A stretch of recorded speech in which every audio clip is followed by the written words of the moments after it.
కృతేతు నారసింహో భూ త్రేతాయాం రఘునందన.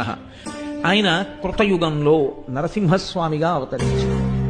హిరణ్యకశిపుడు తపస్సు చేసినప్పుడు ఆయన అవతరించలేదు.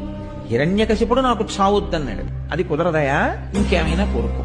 నేను ఇలాగే చచ్చిపోతాను అని ఆయనే కోరుకున్నాడు హిరణ్యకశిపుడు.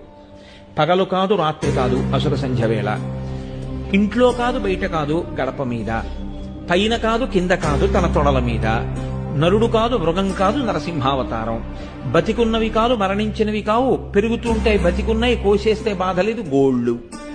కాబట్టి ఇలా చచ్చిపోతాడు అని ఆయన అడిగిన వరంలో ఉంది సమాధానం. ఆయన అన్నాడు బ్రహ్మగారు తథాస్తు.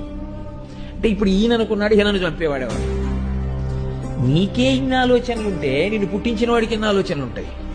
కానీ మీరు ఒకటి గమనించండి, హిరణ్యకశిపుడు ఎంత పాపజీవనం చెయ్యాలో అంత పాపజీవనము చేశాడు, ఊరుకున్నాడు. పరమభక్తుడైనటువంటి తన కడుపున పుట్టినటువంటి కొడుకు మీద పగ పెంచుకున్నాడు. పగ పెంచుకుని ఆ పిల్లవాడిని చంపేస్తానన్నాడు. ఒక్కటే కారణం, శ్రీమన్నారాయణుడికి నమస్కరిస్తున్నాడు, చంపేస్తాను.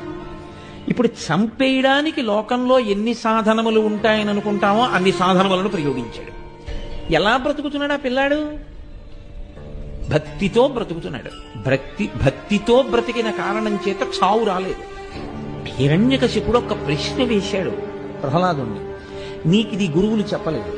చెప్పకుండా నీకు పరమేశ్వరుడు ఒకడు ఉన్నాడని, వాడు సర్వవ్యాపి అని, వాడు రక్షిస్తాడని, వాడిని భజించాలని నీకెవరు చెప్పారు?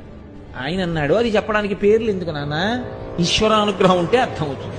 పిల్లాడంటున్నాడు అంతటా ఉన్నాడన్నాడు, అనగానే లేచాడు. వీడిప్పుడు దొరికాడు. అంతటా ఉన్నాడన్నాడుగా, అంతటా ఉన్నాడన్నప్పుడు అంతటా ఉన్నాడంటున్నావు, ఇందులో ఉన్నాడా అన్న చూపుడు వేలిలా తిప్పి ఆపితే నేను ఎక్కడ ఆపానో అక్కడ నాకు ఈశ్వరుణ్ణి చూపించాలి. ఇందులో ఉన్నాడా అన్నాడు. అనుమానమా అన్నాడు ప్రహ్లాదుడు. అంతే, గద పెట్టి ఒక్క దెబ్బ కొట్టాడు. ఎందుకని? ప్రహ్లాదుడి మాట నిజం చేయడానికి కదిలాడు.